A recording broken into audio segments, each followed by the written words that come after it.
Hello everyone, hope all of you are great and are in fine spirits. This week we are sharing an interesting topic with all of you, 5 different plotting methods to make your story a bestseller.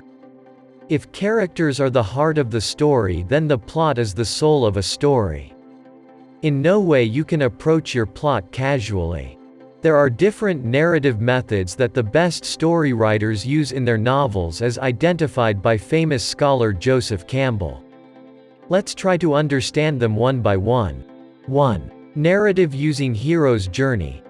This is the most basic template that story writers use in their stories that involved the hero or the protagonist going through unexpected events in which he fights with the evil powers and becomes victorious and thus becomes a transformed character.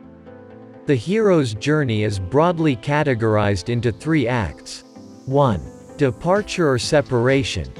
In this stage, the hero lives in an ordinary world where he receives a call to go on an adventure.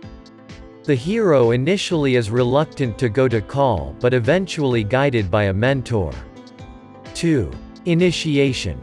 The initiation stage begins where he traverses the threshold to an unknown or special world, where he faces tasks or trials, either alone or with the assistance of helpers. 3. Return.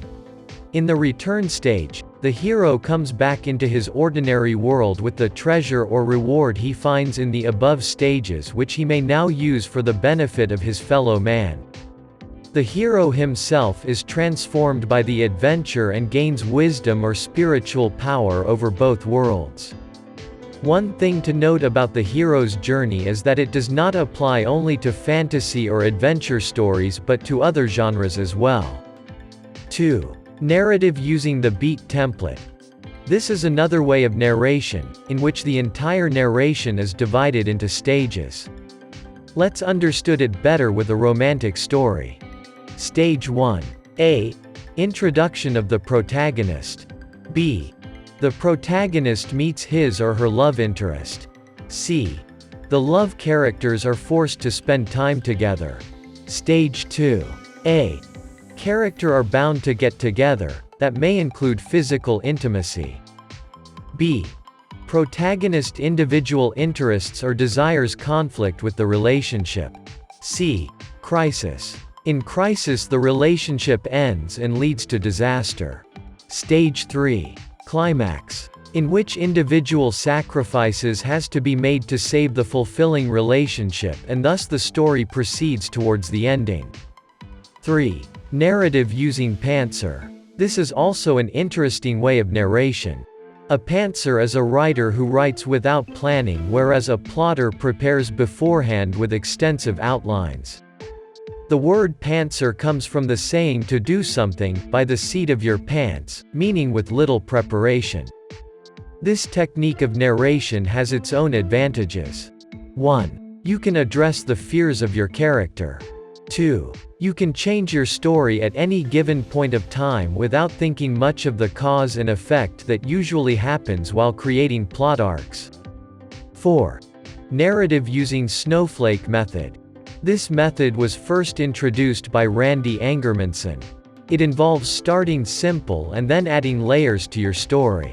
For example, you begin with a single-line premise that includes the 5 major elements of your story: character, setting, obstacle, antagonist, and disaster. You expand the single sentence into a single paragraph, then a single page. Then you take each of those paragraphs and expand them into a page. In this way, you add more detail to your kernel until you have a fairly detailed outline. 5. Narrative using goal to decision cycle. This technique involves the careful handling of your characters and creating situations in front of them so that they can make a decision ahead depending upon that situation. This can be used to evolve your plot. For example, let's say that initially your character has a goal. He meets with some unfortunate events that leads to obstacles in front of him. This leads to total disaster in front of that character.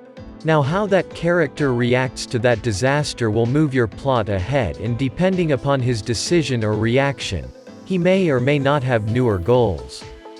So, that's it for this week, so see you next week with another interesting topic on writing.